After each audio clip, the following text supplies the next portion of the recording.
participation in the conversation as they join. Sounds good. All right. So welcome everyone to our February BDPA monthly meeting. This month we have a very exciting guest with us, Ms. Phyllis Finley. I'm really looking forward to our fireside chat with Phyllis. It's going to be really engaging, and I know that everyone is going to leave better than they came. And with that, let me just tell you a little bit about BDPA Atlanta. BDPA Atlanta is a membership organization focused on technology. So our goal is kind of like a three-pillar approach. We look at K through 12 STEM, we look at collegiate STEM, and we look at computer science or STEM professionals out in the industry, both focusing on entrepreneurs, as well as those that work in corporate America. And of course, we always love to engage those that are seeking to be career changers.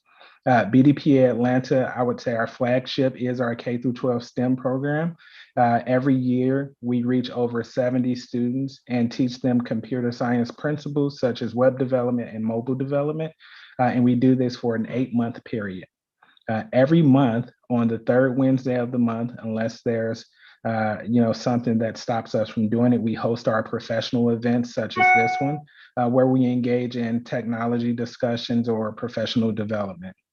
With that, throughout the conversation today, we will post links to our social media as well as our bdpaatlanta.org website, where you can find out more information on the organization, as well as become a member if you feel moved to. BDPA Atlanta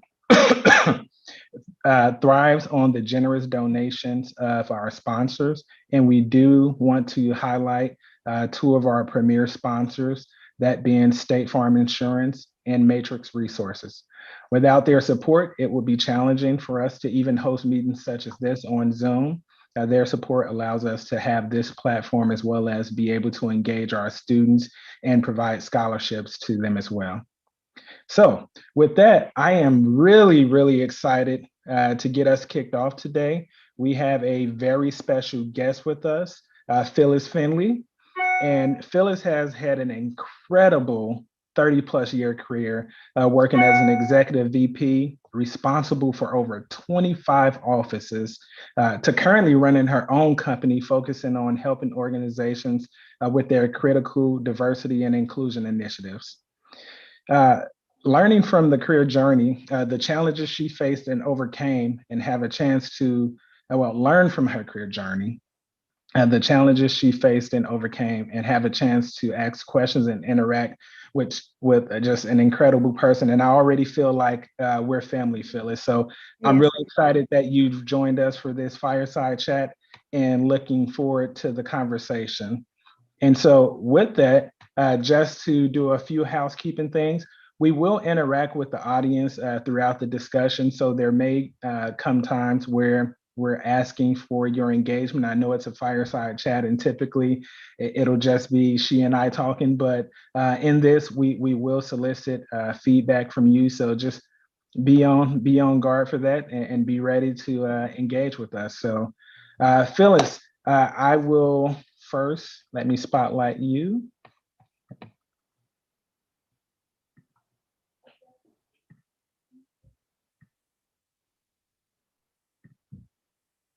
So Phyllis, how about we just kick this off with you telling us a little bit more about yourself? Yes, absolutely. Well, first of all, good evening, good afternoon, everyone. Thank you so much, Victor, for the opportunity. I'm certainly excited to be here with you all, and just honored certainly to hear more about the wonderful things that you guys are doing, certainly in the STEAM area, Victor, and the complete group. And I will tell you that I'm always intrigued anytime I get an opportunity to speak to professionals like yourself, whether you are brand new in your career or whether you are mid-career, or even if you're close to retirement. I feel like there's so much commonality we have. So just to begin by, telling a little bit about myself. I like to say just a little girl that grew up in a very rural country town. Some of you may have heard of it and maybe some of you have not, but there's a little town here in Georgia, and it's called Louisville, Georgia.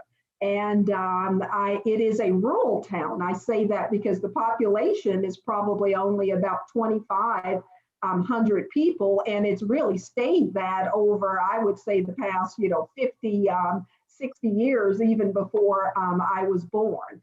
But that town, just to give you a little history, Atlanta has now always been the head seat of Georgia. Louisville, Georgia, actually was the first capital for the state of Georgia. So a little history there. And if you guys decide to go online also, you will see that, every town is always known for something. Louisville, Georgia is actually known for what is called the slave market. So a lot of history there dating back to the beginning of Georgia and history and the slaves coming to the United States and to the state of Georgia as well. So a lot of history. So honestly, I think my diversity probably started before I was born, and I just didn't know that it would placate to coming to the 21st century, that I still would be doing something in the diversity area. So that's a little bit about where I was born, but I really spent the vast majority of my life in the Northeast, in the DMV area, the Washington greater metropolitan area, huge population, awesome diversity, great opportunities. But as you can see, I've kind of gone full circle because I'm now I'm back at home again after, staying in the state only about 11, 12 years of my life, and stayed in the Northeast. And now I've been back in Georgia for about 15 years. Awesome, awesome. So give us a little bit more in regards to kind of those early years, your high school, college, some of the interests and activities you had as a teenager, young adult. Yes, yes. I will start by telling you all that I have a 17-year-old daughter who is doing what I'm sure a whole lot of your either your children or your nieces, nephews, cousins are doing, going through school virtually right now. So, Victor, when you start saying, give us a little history to really be able to go back, I kind of see it through the eyes of when I started, but I kind of see it through the eyes of this now 17-year-old as well. But I will tell you all that oftentimes I meet people and they go, oh, Phyllis, you're so confident and, you appear to be put together well. Well, you know what? The Phyllis of the when I was 15, 16 years old, I wouldn't say so. I was always having to push myself. Although I will tell you, Victor, growing up, when I look back, even from a small child, I was always, the head of the play group, even starting out from elementary school. In high school, I was always, the leader of clubs and teams that we were working with. Same thing in college. Even in my first jobs, I was always, volunteered to be the leader. So I think, I started to look at that and to think about it and say, why me? And what is there about me that someone sees my potential? And I started to kind of grow into, well, maybe I need to start investing and believing just a tad more in myself. And that's kind of how I got started and the type of, mindset. But, for me, I didn't grow up with a, silver spoon in my mouth, so to speak. I am a first generation college graduate. My parents, wonderful parents, working class citizens. My father was a truck driver. My mother managed a dry cleaner. So I will tell you, I didn't learn how to wash for a long period of time because I sent everything to the cleaners. So there were some privileges there. But, I just say that to say that I come from the same noble beginnings that so many of us have and so many people have had, but yet you can start to build a foundation to really steer your life and your career in the direction that you're looking to do. But that's, just a little bit about my start. I'm a graduate. I'm a Maryland Terp, a very proud Maryland Terp. So I graduated from University of Maryland Global College, and I don't know about a lot of other people, but I look at my educational background and my start almost just like building blocks. How you build a house. You heard me say that I'm a first generation college student. So therefore, I graduated high school, good grades, but still, I started out community college. I moved from community college, got my 4-year degree, got my master's degree. So I think, again, everyone has to really follow the path that's not for someone else, but that path that is closest to them. And I just say, take that path and take that opportunity. You still can end up at your destination. And that's awesome advice. And I think this is a place where I would like some audience participation in the chat, because I too am a first generation college student, and I know that pathway is sometimes challenging because you don't have the background of folks to lean on. You don't have the people to tell you what to do, what not to do, what clubs to join, what not to join. And as we know now, a lot of that can really facilitate, especially in the early career portion of your life, your finances and other things like that. So if you would, for me, please, in the chat window, just indicate to us if you are a first generation college student as well. I'm just curious to see amongst our participants tonight, do we have any other first generation college students? Yes, and I will say, Victor, oftentimes, you'll talk to some people and they'll say, you know what, I don't want people to know that. Actually, I'm quite proud of that. And I feel like, more and more people need to be able to share those noble beginnings for future generations to understand what the possibilities are. Yes, because it lets us know that we can accomplish it. Sometimes Yes. we think things are too hard because no one else that we're familiar with has done it. But it definitely lets us know that it's accomplishable. So thinking of that, first generation college student, went on to graduate 2-year junior college, 4-year degree, and then your master's degree.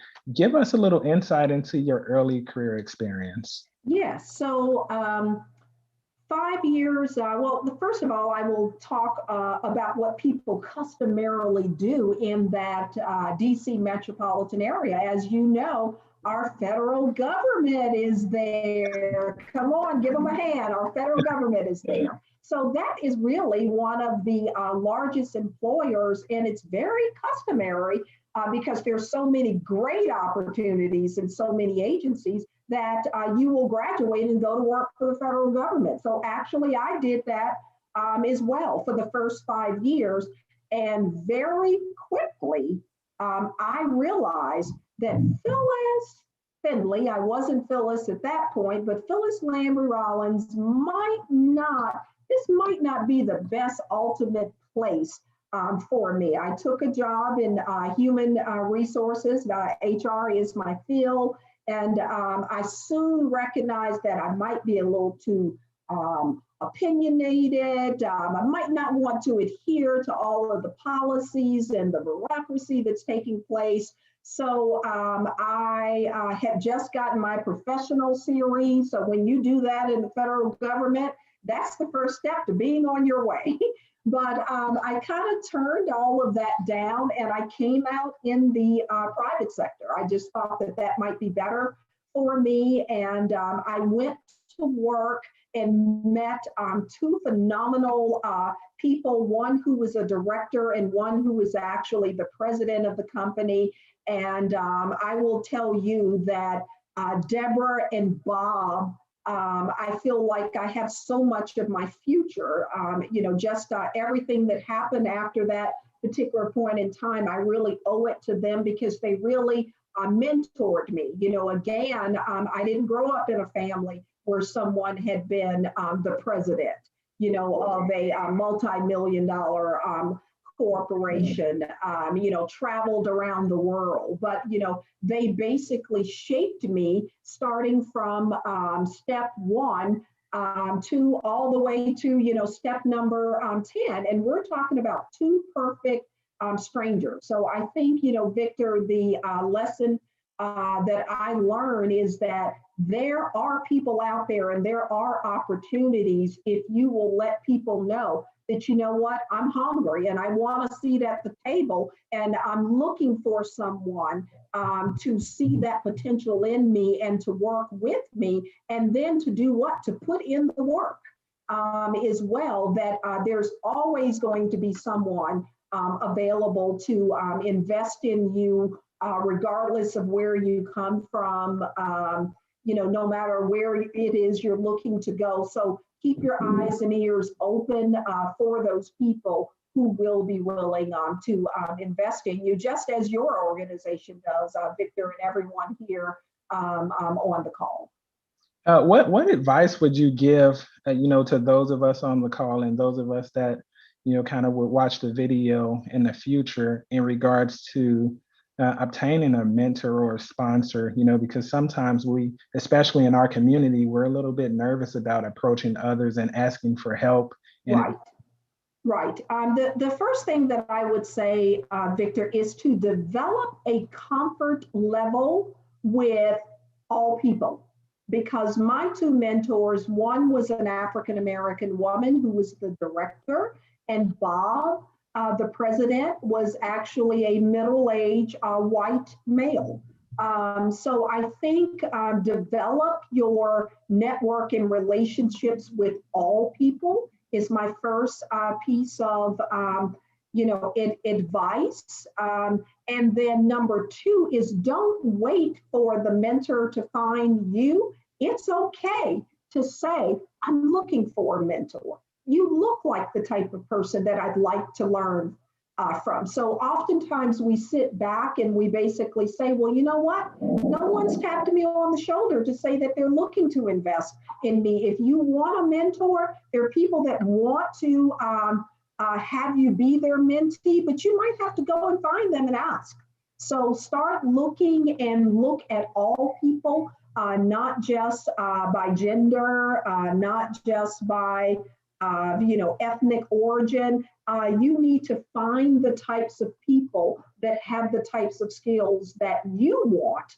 And then, if they see you in action or if they feel that passion, they will offer because I find that people do truly want to give back. So those are the two things that I would really say is don't sit back, go and find your mentor.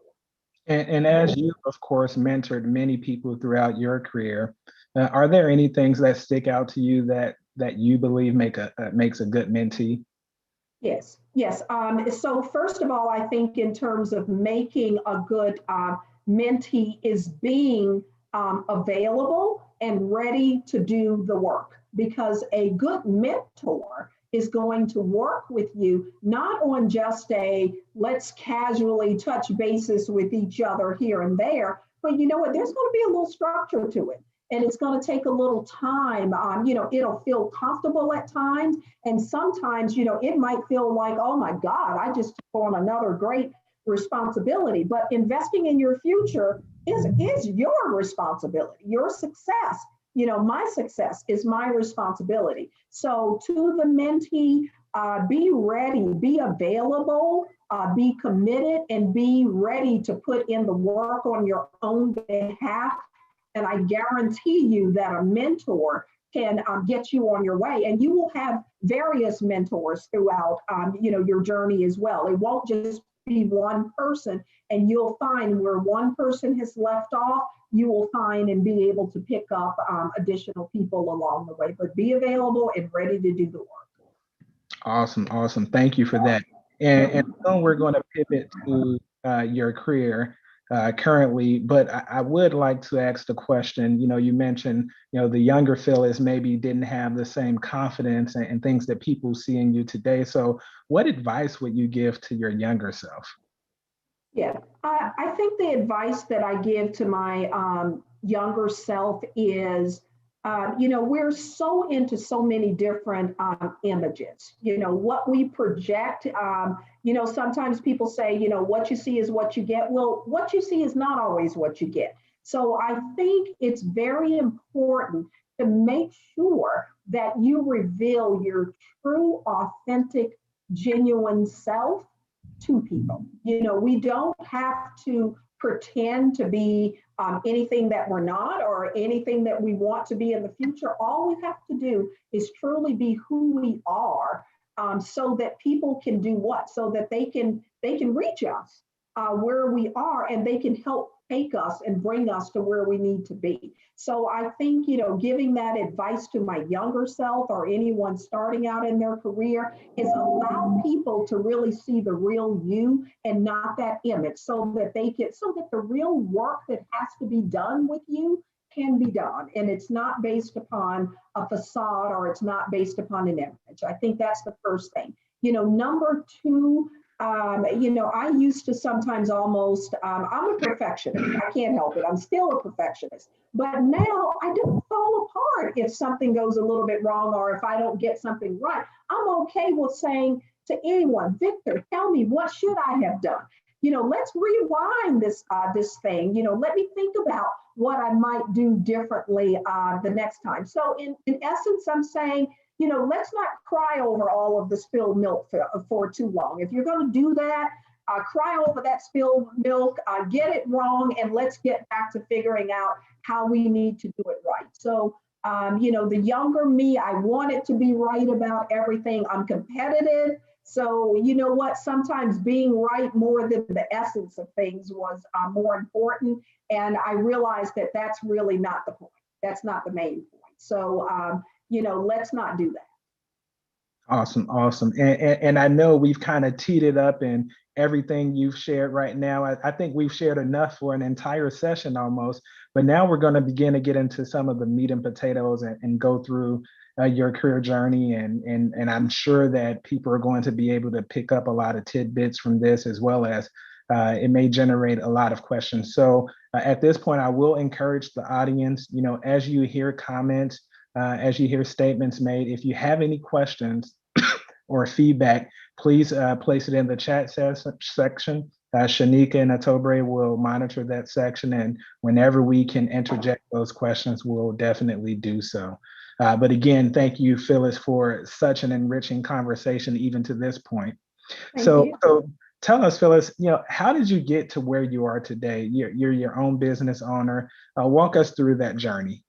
Yeah, I think, you heard me start talking about Bob, and I talk about Bob all the time. It really started there. That's where I really started to understand what my value was, and especially around business and in the HR area. It started there. It started with me, back to what I said, raising my hand and putting in the work, saying, let me handle that. I can do it. I want to learn.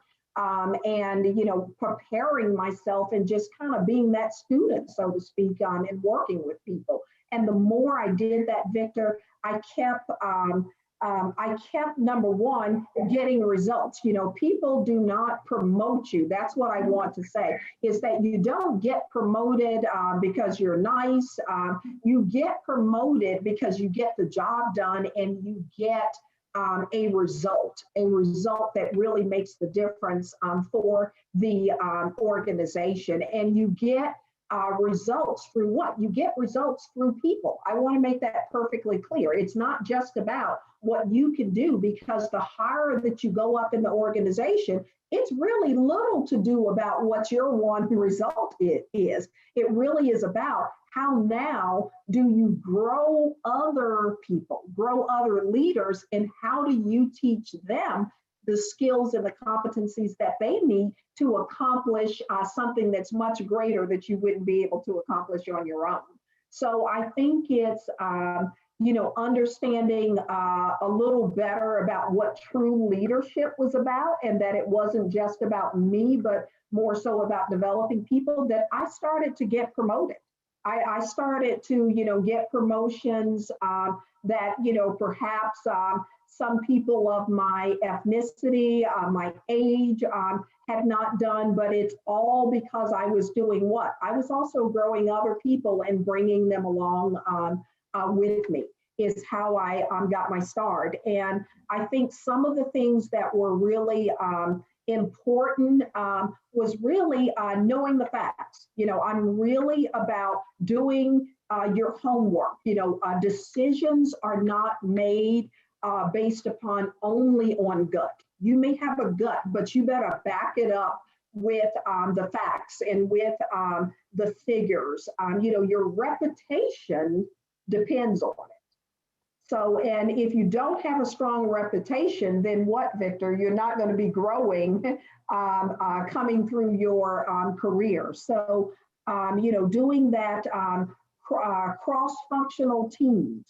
I can't stress it enough. I can't work with them. I can't work with that group. This group does that. No, you've got to find a way to work with the cross-functional teams as well. So that running the analysis, the teaming, and then also not forgetting that it is about the result, but at the end of the day, Victor, it's always about people as well.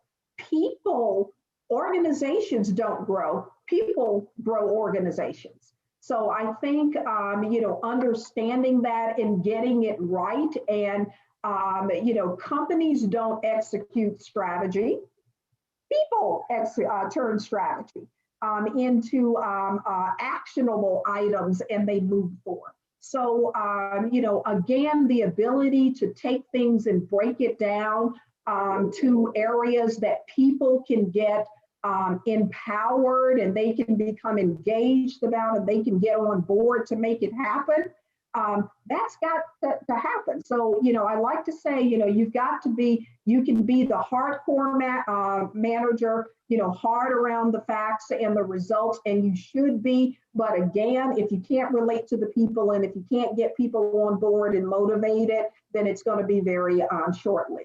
So it's understanding those types of things. I think the last thing for me is I always look at the end result.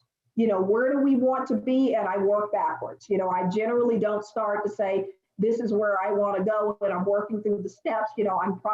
I'm just that type of person. I'm looking at the mountain, and I'm really trying to work my way back down to say, okay, what's going to be my starting point? So I'm really, really focused on what it is I really need to get accomplished. And all along the way, for me, it's about service. Service can be about, it's serving my team. My team is not there to serve me. I'm there to serve the team. So I like to say to leaders, please get that right. Even when you're in a high level position, you are there to make things better for your people and to grow them and to bring them along and to really serve them to get things done. And I have that mentality around business. I have that mentality around community service or anything that I do. It's a privilege. It's an honor to be, a leader, and for people to invest the confidence in you that you really can move the organization. Yeah, so Phyllis, you've added a few more items to my career development task list, because I thought being just a nice guy would get me really far. I know better than that. I know you didn't think that, just that. All right, so what has been your greatest accomplishment so far? Yeah, I think my greatest accomplishment is almost hitting one of my own personal, goals. I said to myself that there's no perfect world in terms of, retirement, but, I'm like, you should have choices. You're after a 30-year career, you should have a choice of what you choose to do moving after that period of time. So I think one of my greatest accomplishments, honestly, is my successful 30-year career and being at a point still at a, I will say, relatively moderate age to be able to make a decision around, what do I do with the rest of my life? I've been successful in one area. What's next for me? I was the first Black African American female to work for a large, huge global provider of HR services, becoming a part of the senior executive leadership team, very close to CEO. I'm extremely proud of that I was able to accomplish that. I'm very proud of the fact that, today consulting in HR, that, the vast majority of my clients come through personal referral. I'm very proud of that, because of me working with people and making an impact on their business, them being able to see what the outcome is. So I'm very proud of that. When I look at my career and I look at the number of leaders that I've now, touched, and I look at their careers and I see what they are doing, and that I've, mentored them and continue to work with them. I'm even more prouder, honestly, Victor, of, a lot of the things that I see that, they are doing. And then I have two girls of my own. I call them the J girls, Jonelle and Jomia, one being a millennial and another one a Gen Z. So, they are making progress. They're coming along. And I hope that in some way also I've made an impact, for them. So those are the types of things that I'm, very much proud of. So what surprises you most about your job? I'm sure you engage in a lot of interesting assignments. What surprises you most about your job? Yeah, I think the thing that surprises me the most is that, I'm in HR. I deal with all different areas of HR. And you know what? It's the complexity. It's something so simple. It's about people and organizations and how they work together, to accomplish things, to give people what they desire and what they look for, what the company is looking for. But you know what, Victor, it's complex. It's not simple. And no matter that I've been doing this for over 30 years, every adventure, every situation is extremely different. And that complexity of dealing with talent, it still remains there. And I think whether you are in a job where you are reporting directly to someone, or whether you are consulting with a CEO of the organization, or a manager that has responsibility, or an employee. So it doesn't really make any difference what organization or what that person's title is, whether it's high level or whether it's mid-level or dealing with an entry-level person. It's really the same that, companies are looking for certain things. And as employees, we are looking for certain things as well, and it's complex. Yes. So, in your organization, where do some of those innovative, good ideas come from? Oh boy. So, Victor, we know we have all of the best ideas, right? Not. I would not say that. I will tell you that the best ideas, and I want everybody to listen up very closely, the best ideas are already embedded within the company. The company has to do what? Really hear and listen. The company has to, number one, seek and ask for the ideas, Victor.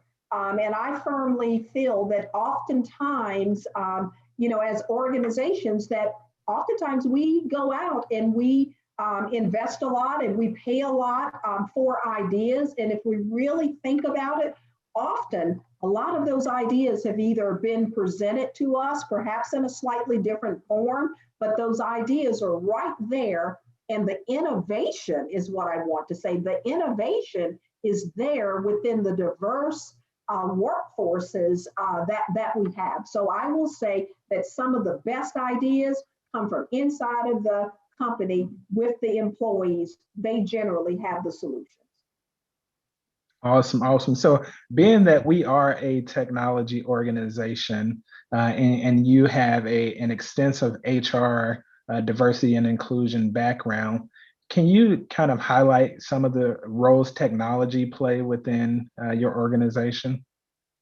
Yes, well, number one, I will tell you that technology pretty much is, we know it. It is leading in so many different ways. And Victor, I think it kind of feeds into what are some of the top positions that we're really seeing in technology and why. Because does anybody have their mobile device? Can anybody live without this little phone? No, So let's really talk about it. If it can't be done here, do you want to spend any time on it? nope. Can't be if it can't be done here. So what role does technology play? Uh, Technology is the leading indicator. It truly is the leading indicator in terms of how we work, how we live, and how we play. I think technology is really at the center of that, and that's what I see. So it's really two things: it's technology, and really, Victor, just the agile nature of everything. So it's technology, and also if you can't find a way to integrate the teams, integrating the team so that everybody knows at the drop of a hat exactly, what's going on, how everything fits together, the outcomes, the struggles, the roadblocks, the successes, and then how it's all tied into the technology. Those two are basically married at the hip, and not just with me in consulting. Certainly your large corporates, but not even just your large corporates, your small organizations, whether they are for profit or a nonprofit as well, but technology is leading. So what are some of the biggest challenges your industry faces today? Yeah, so again, I'm across all sectors of HR, and I don't have to mention that the pandemic has done what? It has altered how we work. Yes. Not correct. I'm sure everybody is operating differently than what we did even 2 years ago, and probably even a year ago when the pandemic was starting. So some of the largest challenges really that all HR professionals are having is dealing with the way we work and how we work. And the biggest one right now, Victor, is truly centered around now that the vaccine is getting closer and everyone is starting to have the open discussions about return to work, what does that really look like? Well, what does that look like? Is it, are we going to be a society now that's going to go 100% back to work? Are we going to be a society where we're just going to go ahead and continue working from home? Is it going to be a hybrid? As an organization, should I encourage, you, Victor, to go and get the vaccine? Should I stay out of it?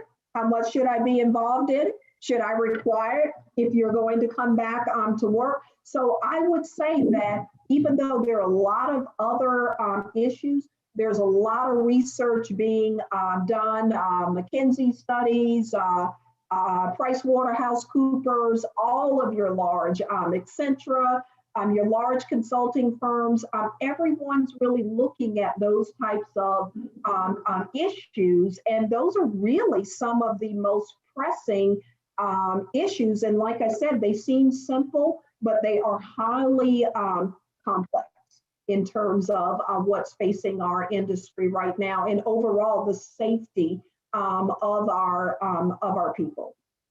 Awesome. And I think this is a good place to get some audience participation. So what I'm going to do now, I'm launching a poll, Mhm. and it is really focused on, you individually. What is your preference for your future work environment? Would you like to return to work in the office, work from home, have a hybrid solution? Please click one of those, and I'll give a few seconds here to capture the votes. Oh boy, I can't wait to see how this one comes out, Victor. Yeah. It's really interesting right now. Out of the 10 people voted. Let me wait to see before I speak. I'll give a few more seconds here.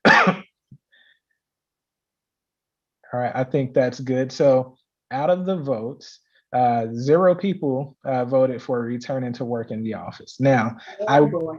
yeah, and so when you think about that, just to put a little pin on that one. So as I mentioned, I work for State Farm, and not that I'm representing State Farm in this meeting, but using a larger Fortune 50 company like that as an example. Here in Atlanta, we built 3 really nice buildings in the perimeter area, Mhm. and they all were just completed. So the third building was completed during the pandemic. The second building was completed right at the beginning of the pandemic. And the first building was completed for a few years now. But when you think about it, that was a huge investment by Yes. the organization. So to think about not returning to that office, you just wonder what would a company do with that much real estate, and what do you do, right? So in this particular poll of a small sample size, no one wants to return back to work in the office, Yeah. which is interesting. Work from home received only 2 votes, which is also interesting because when I think about my hour 15-minute commute each direction, so that's 2.5 hours that I'm on the road in Atlanta. Working from home seems really interesting. Seems Right. really interesting. But most people, 10 folks, voted for the hybrid model. The So hybrid model. Yeah. to go in or just work from home. So just to have a mixture, and I like that option as well. What are your thoughts on those poll results? Yeah, and I will say that that's even an interesting one. I'm not surprised that the hybrid model comes up, but I do want to point out that there's been some research done by PwC that hybrid model means 2 different things generally to the employee versus for the company. So most companies want us, what, at least if they agree to a hybrid model, at least 3 days within the office. Guess what we want as the employee? We want 3 days at home. Yes. So even if we get the agreement on hybrid, we still don't have agreement right now, is what the survey said in terms of even what hybrid is going to look like, because we only want to come into the office 2 days and they want us in the office 3 days. And you would say, oh, what's one more day?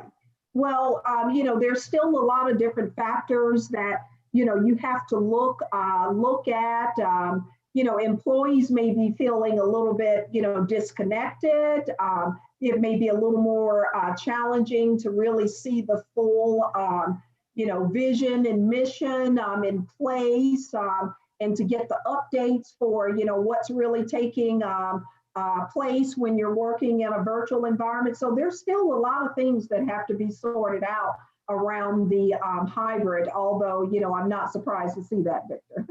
Yeah, it's definitely a really interesting poll result there. Mhm.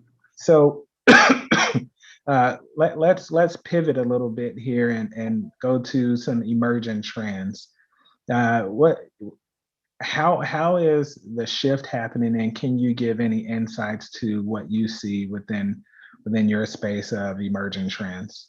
Yes, yes, absolutely. Well, the first thing that I would say is, we've been talking about the workforce of 2025 and the workforce of 2030. I know you guys have been hearing about that, especially in the technology space. Well, guess what? We're here. There are 5 different generations working in the workforce now. And I think that that is not becoming, it has already become extremely interesting, because when I go back to, the world of work and how we work, it's already looking different because of those five different generations. You heard me say that I have two daughters.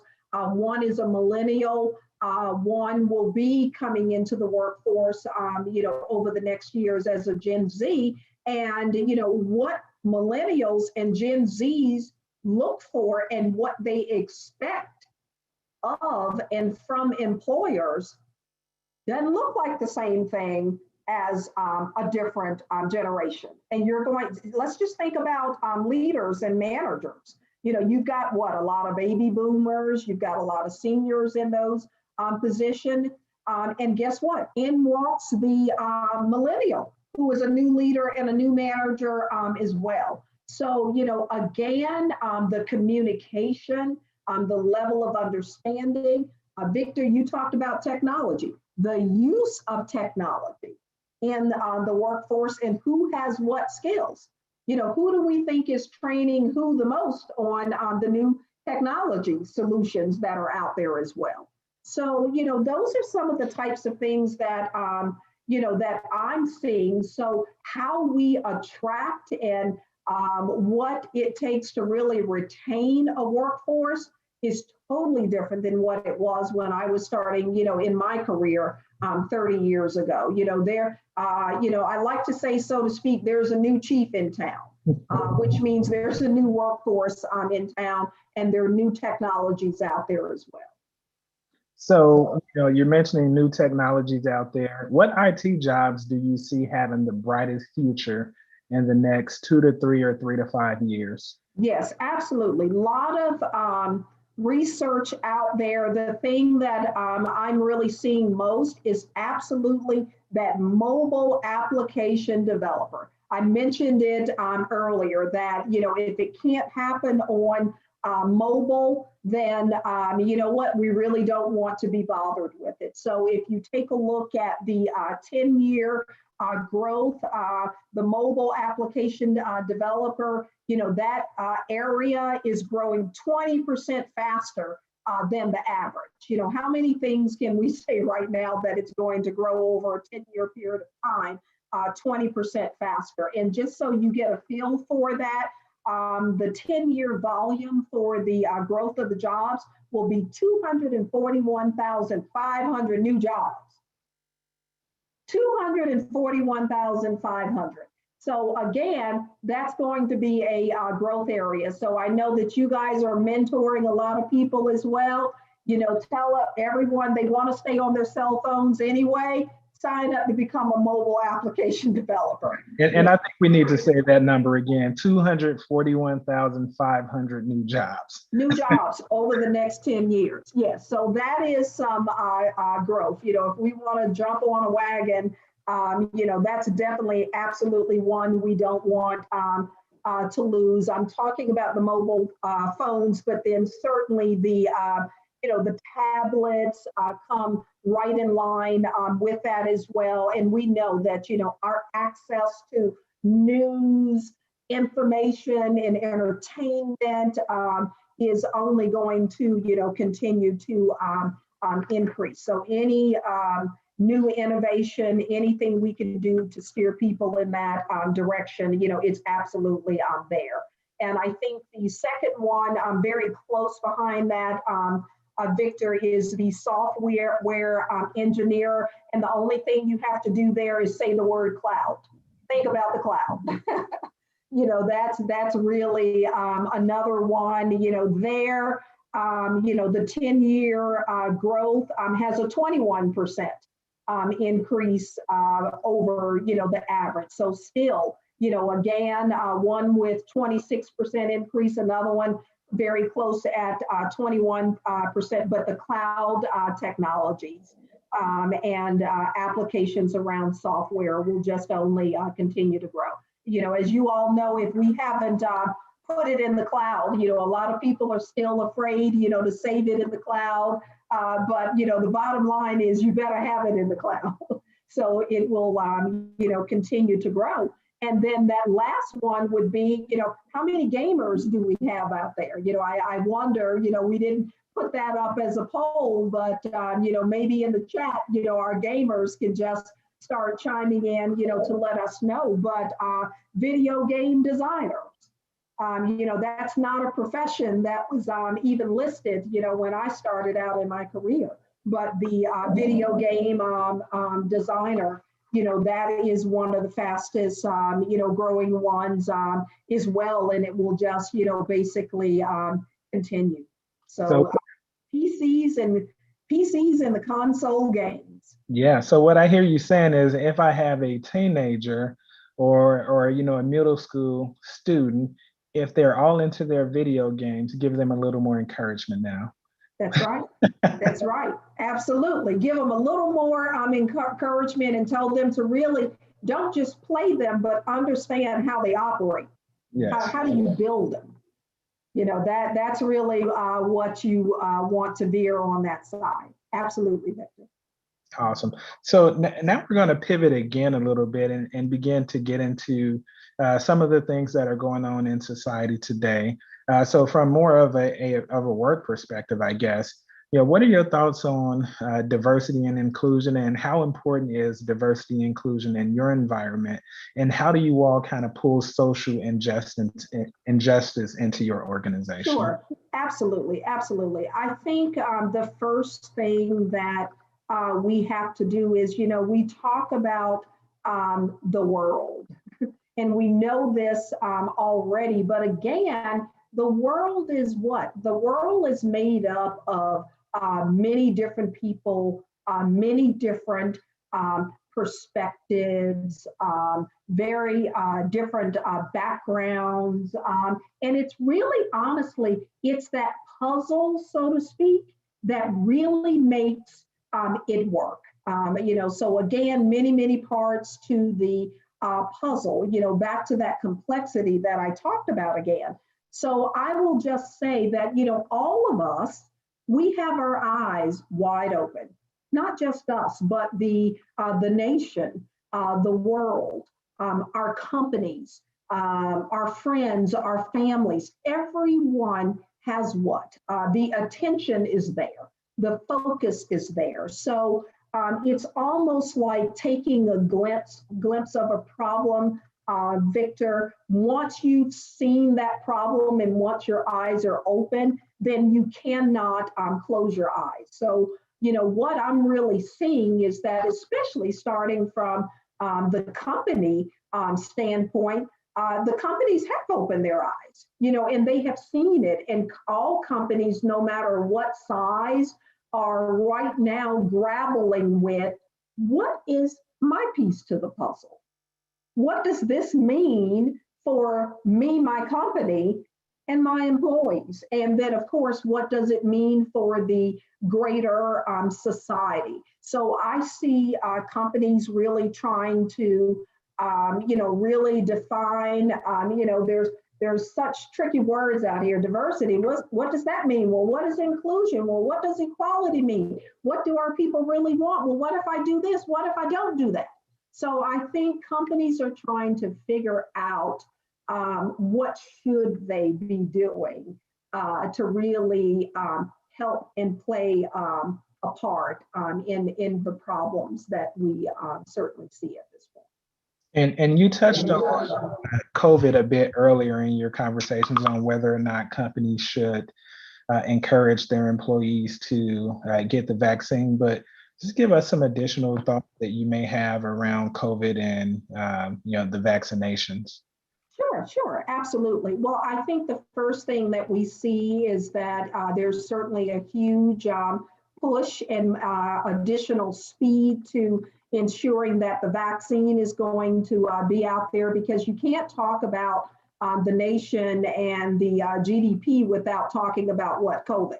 So it's really driving so much of what our growth will or will not be. So, as I said, companies are really trying to decide at this point, is that really their place to be involved in coming out with any types of incentives, certainly there is guidance from the CDC, but you have your employer organizations such as, SHRM, as well as other employer organizations that are trying to do what? Help really guide employers through really what should their response be, and operationally and even from a cultural standpoint, what should that position be. But I think, again, we're already starting to see, and I think we will continue to see more and more companies are really incentivizing their employees, providing additional time for people to really go and get the vaccine. So, because again, we understand that it relates to personal health, but it relates to the health of the company, the performance of the company, bottom line, and certainly the health and wealth of the nation as well. I'm extremely passionate about COVID. Victor is aware of this. I'm very transparent. Last week my mother was hospitalized.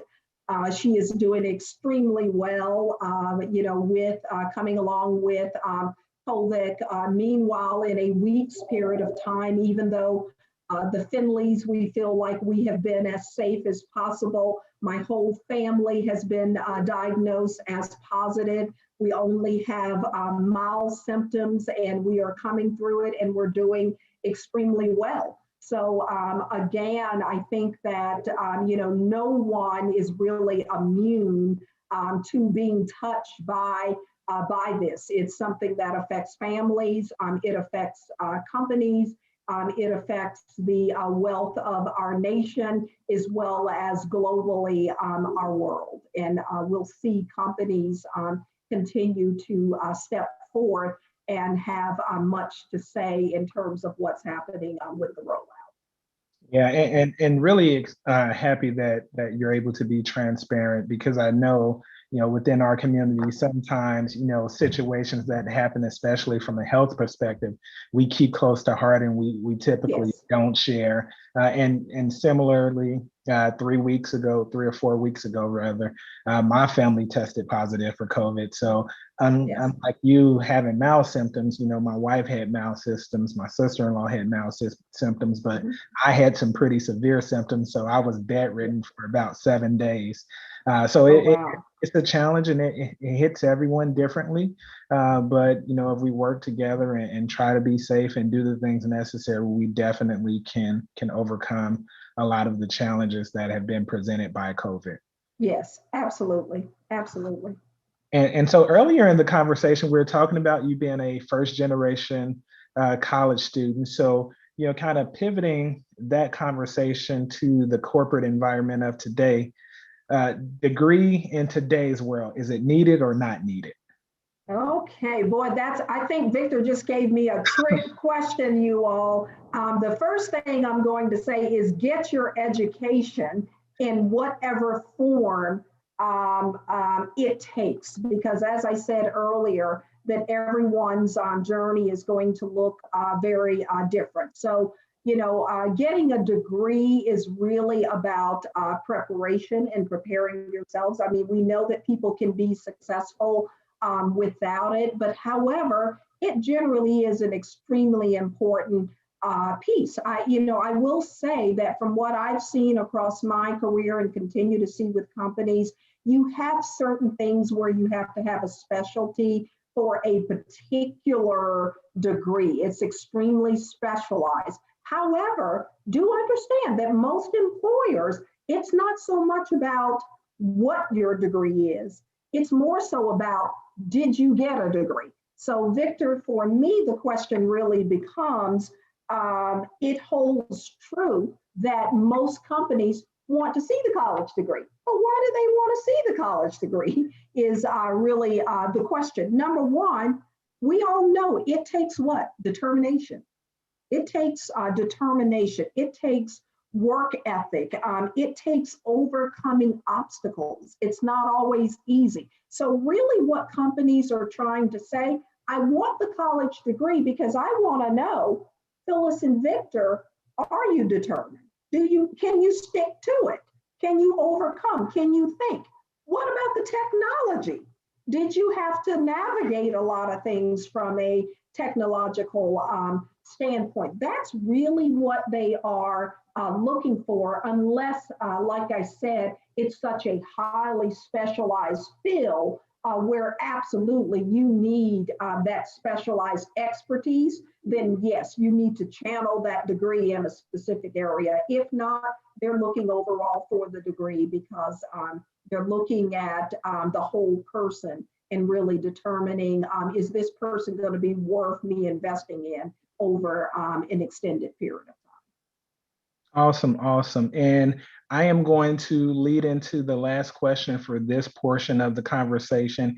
And again, because we've opened up the Fireside chat to be live, we will give the audience members an opportunity to ask a few questions. So you can begin to tee up your questions now because I'm about to pivot to you soon.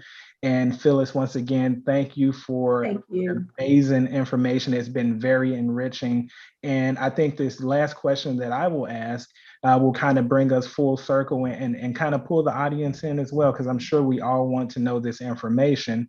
So can you tell us in regards to leadership, what does it mean to you? What do you feel it means to your employees? And why do employees follow leaders? Yeah, absolutely. Leadership to me is 150% about what do you do to bring out the best in others. So it's really not about me.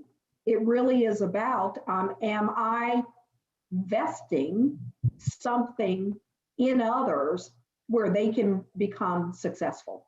That's what leadership is about. Bottom line, for me, seeing the potential in someone and then really working with them to grow that potential that is there, within them. Again, growing others, making that investment. Why do people follow leaders? Typically it's because they see something that they'd like to emulate within themselves. That's what they're looking for. It really is about, can I hook up to this gas station, so to speak, to get some of what it is I see, because this ultimately is what I need, and I see something here that I aspire to, that I would like to be able to latch on to. So, typically that's what people are looking for, in terms of being a leader. I do feel like, you can't be that leader that, people fear. I think the days for it's okay to have a level of respect and to revere people, that should always be there. But in terms of people being intimidated, I think that the days for that is basically over, and that people are looking for the leader that they can relate to, the leader that they can talk with, the leader who is authentic, the leader that has charisma, still also the leader that doesn't just talk the talk, but the leader that makes an impact and gets results and gets things done. And the leader that is bringing the people along. So I feel like that's why you wonder, some companies end up successful. Other companies, maybe they have a great theory, they have a great mission, but they can't get it done. It is because of the leadership. The leader cannot bring the people along to really make it happen, because I said it earlier, people make it happen. Yeah, and I really hope, it's my fault because I didn't mention it in the beginning that, everyone had their notepads available and were taking notes. But if you did not, the video will be available on the AtlantaBDPA.org website, as well as on our YouTube page. But again, Phyllis, you've dropped a lot of gems for us today. Really appreciate it. And I know we have questions that were beginning to come in on the chat session. So what I'll do, because I love engagement and hearing the voice of those that are participating is I'll open it up. And Philip, I believe I see your question there. So I'll open it up to you, Philip, to ask your question. Hi, Phyllis. Hello. Every time I've heard your name, I've thought you were talking about me. So, Vice versa. I was thinking the same thing from the moment that I saw you, Philip. so I'm somebody who's very early in my career at Johnson & Johnson, and just really trying to determine what my next steps for my advancement. And I guess from our HR perspective, do you think it's best to kind of focus on those technical degrees, that technical acumen, or would it be best to go ahead and go the MBA route? And that's the end of my question. Yeah, exactly. I think the first thing that I would say is, and I'm sure you do already, but get some clarity around what are you really passionate about and what it is you want to do. Then I would, first of all, before you just jump and go in any direction, I would find a couple of people who are successful at what it is you're looking to do. And I would say to them, how important did you find it was for me to go and get an MBA? You know, or do I need even more technical expertise from that standpoint? So I'm all about getting clarity of direction first, because you heard me say I like to start with the end in mind. You know, that end in mind might be, here are some of the people in that area, because you know what? We don't like to feel like we've wasted time. I know that. You know, is that really required for you to have to go and get specialized, or can you be more generic and really do an MBA? So before you do anything, I would say talk to a couple of those people who are really already where it is you're looking to go. Because they can say to you, you know what, Philip, I did this, but oh my goodness, I really could have done that, or hopped over here, or I jumped over this and I really should have done that. So I would always say before you make a decision, take the time, do your homework first. Continue to do your homework before you make a decision. And then once you decide, kill it. You know, if you're going to go and do the, the MBA, do that. Or if it's got to be more specialized, then I would go in that direction. So it sounds like you're right at a good point. You could use, if you don't have it already, one or two good mentors that are already in that area that you're thinking about. Thank you. Mm-hmm. Thank you. Hello, my name is Robert Joseph, and thank you very much for coming and talking with us. My question is, where are you taking your company? What do you see, you're going to be in, 5 years, 10 years from now? Yes, absolutely. Well, it's so interesting.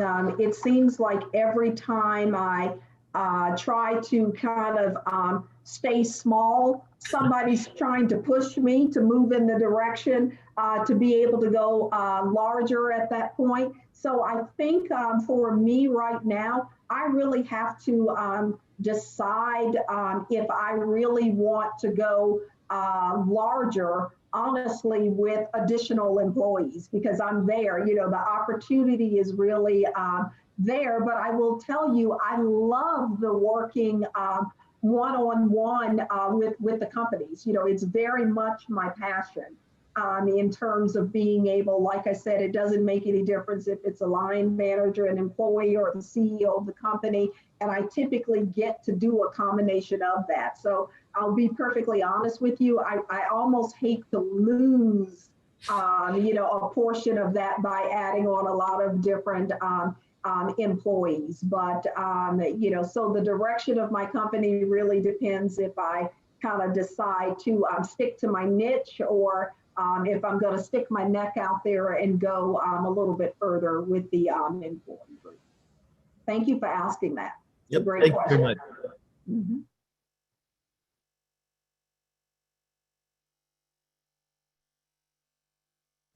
Anybody else? Questions? I've got plenty of questions if nobody else has any. Go ahead, Robert. Sure. My question is, how important do you think upskilling is from a corporate point of view. So everybody knows, yeah, I need to upskill my skill set in order to meet this new norm. But from what I've seen, companies are giving lip service to it, but they're not really investing in it.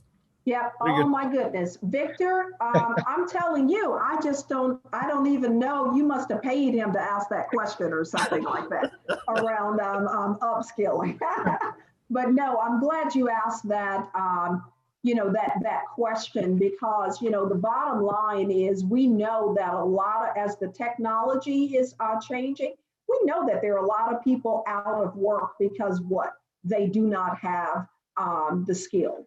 They do not have either the skill or the technologies that are growing today. So if you say, bottom line, whose responsibility is it? Okay, as an employee, is it my job to go out there and to make sure that I can, get the skill myself, or is it going to be the company's responsibility? I will say to you that it is a shared responsibility because there still is a talent war. And by that, what I mean is how, for a company, how do you attract the best talent? You've got to be able to invest from a learning and development standpoint. So you're going to have to be able to help with upskilling. And frankly, if you are trying to attract a millennial, they don't feel like it's a dual responsibility. They will tell you it is solely the company's responsibility. So, the day of the employer just waiting and sitting back saying that you have to come to me with the skill, that top skill employee that you need with all of the competencies, they'll be working somewhere else with someone who's going to help, upskill them. So it really is. It's shared, but certainly more on the side of the company.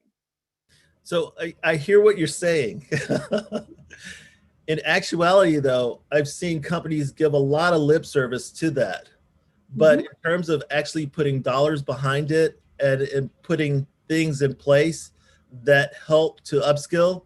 So what I've seen companies do is say, okay, we're going to buy $100,000 of Coursera. And then we're going to leave everybody out there to say, okay, go take a course at Coursera and upskill. But they don't do a very good job of saying, these are the areas in which I need stuff. And they're still trying to figure it out. And I understand that. Sure. But they also don't do a good job of giving anybody any guidance because they're just saying, go out and prosper. And so how do you make that transition for people? Yeah, well, that is, so you know what, it sounds like, I'm sure you're in technology, but it sounds like you want to come in HR with me because these are the conversations that we are having because it really does start in HR with your people strategy. So you're right, it's very difficult if you're not talking with a business leader that is talking about what is my people strategy and our plan for learning and development to get us to where we're going, then you know what, they're not even having the conversation. You're right, it's going to be lip service, and you will see that in their training program. So I think, again, some of the large tech companies are doing it, some of the smaller companies are doing it, but you're right, people are, companies are struggling right now, to really define, when we talk about, upskilling, number one, my existing workforce. Let's not talk about attracting a new workforce, my existing workforce. How am I going to get them from A all the way over to J? So, that's my thing. I tell companies before you start talking about you're going to, upskill and here are the new people that you're going to bring in. Let's start talking about the people that are here right now, in the company and what programs and how do you need to change your whole learning HR structure to really deal with the people that you have right now. And it's not about just kicking them out the door and talking about bringing in brand new people. So I think that that's really where the rubber meets the road right there is when you start seeing it happening with the internal people versus people honestly just being let go. Yeah, and to add on to that, I think there are so many complexities when we think about technology and corporations. There's a lot of variety. So let's say you take some legacy programmer that's been working on the mainframe for 15 to 20 years, and now you're saying to them, you have to transition or upskill yourself to learn cloud technologies. You have to learn Terraform, and you have to learn, these different concepts that may be so foreign to you but still fit within your role, right? So it may be super challenging for an organization to even know how to approach that conversation, because the reality may be is that that individual may need to be performance managed out or placed on a different team if available, right? And then you have the variety of technologies, right? So daily, weekly, monthly, yearly. We have so many new technologies, open source technologies, third party technologies that we're leveraging that organization. So to be able to create a pathway for teams to follow, it's definitely not going to be consistent, but it would require a lot of manpower just to do the administrative tasks to make that happen. So one thing, I've leveraged personally with my team was allowing a lot of my technical leads to help me create pathways on things like Pluralsight and Degreed that the team could follow, right? And that's encouraged through the organization. But to your point, Robert, there is a lot of lip service because, I've talked to a lot of people in organizations where their companies want them to upskill. They want them to have that new 21st century technology skill set, but they're not investing. They have to go spend money out of their own pockets. And we understand some of that you'll have to do. But to me, it should be a collaboration between the organization and the individual to make that happen, because the organization is definitely going to benefit from your additional skill sets. Exactly. And Victor, to your point, that's why I said that really it starts, it's a strategy decision. And, Robert, the dollars have to be placed there. And you have to put the process in place to really say exactly what this is going to look like, because if not, you're right, you just have the lip service. But it starts with, we're going to put the dollars and this is what the program is going to look like. Yes. If there are no other questions, I have one other thing to say about that, but I don't want to hog the floor. Let's see, and anyone else has any questions? And we are, just to give a little bell here, we are coming down to the end of our time. So if you do have a question, definitely jump in now. I know sometimes we get a little intimidated to ask questions in a forum, but this is definitely a safe place. So, all right, Robert, floor is yours.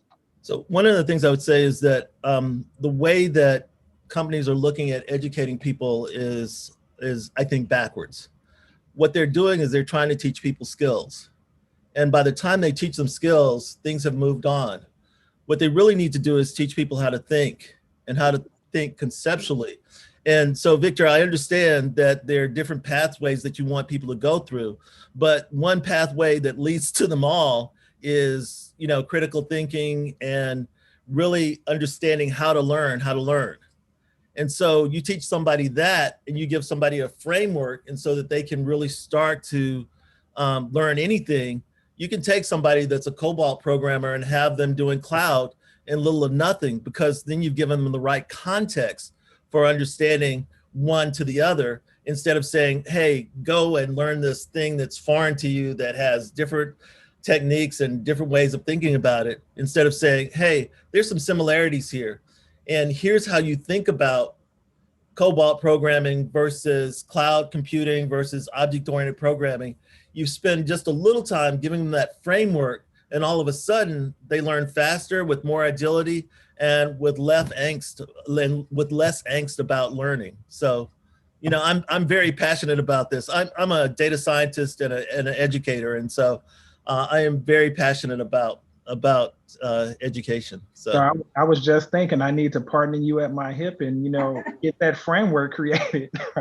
Well, we actually have an online course that builds that framework out in 3 hours, and so it's not that difficult to do. It just needs to just reorient or shift people's way of thinking about learning and education. So So something I'll throw out to you all as well, you know, as that comment was made, is as you think about, you know, that upscaling. So we mentioned, you know, that was mainframe technologies. And I mentioned, you know, someone may have been doing it 15, 20 years. The reality is that some of those folks are about to retire, right? So there may be hesitancy to learn something new because they feel pretty secure in their job up until the time of their requirement. But for the organization, you know, there's a gap there because they still need to fulfill the needs of, you know, modernizing, you know, futurizing their technology stack. So for those of us, you know, to the point that was just made, that can get in and have an understanding of the old and the new and contribute in that way, you become more valuable now, especially if you're a newer Philip, you know, someone like you become more valuable because they feel like you have the newer technology skill sets. And if you can help them pivot from the old to make that transition, you've just increased your portfolio within that organization. Because trust me, there are a lot of people that don't want to make that transition. So I just wanted to throw that out there to the group. All right. Well, again, thank you all for joining us. Phyllis, you did an amazing job during this fireside chat. So if you can unmute and give Phyllis a round of applause, I really appreciate you being able to join us for this meeting. At this point, I'm going to turn it over to Shanika. Thanks, Victor. Yep, as Victor was saying, just in follow-up, thanks Phyllis for joining us this evening. So if you all can see my screen, we'll be sending this out to you, but we wanted to present a certificate of appreciation. Thanks for your time. Thanks for the dialogue. I think this was good to hear your experience, and I'm hoping I can kind of share your points with my siblings and other people I come encounter with during my career. So thank you. Thank you so very much. I feel like an honorary member. Maybe my next career I'll go into IT and technology. Thank you so much. I enjoy being with you all. Cool. I guess with that, if there are no other follow-up questions, I think we can end it here for the evening, right, Victor? Yep. Thank you all for coming out. Have a wonderful evening. Good night. Good night, everybody. Bye-bye. Good night. Thank you. Good night. Thanks. Have a good one.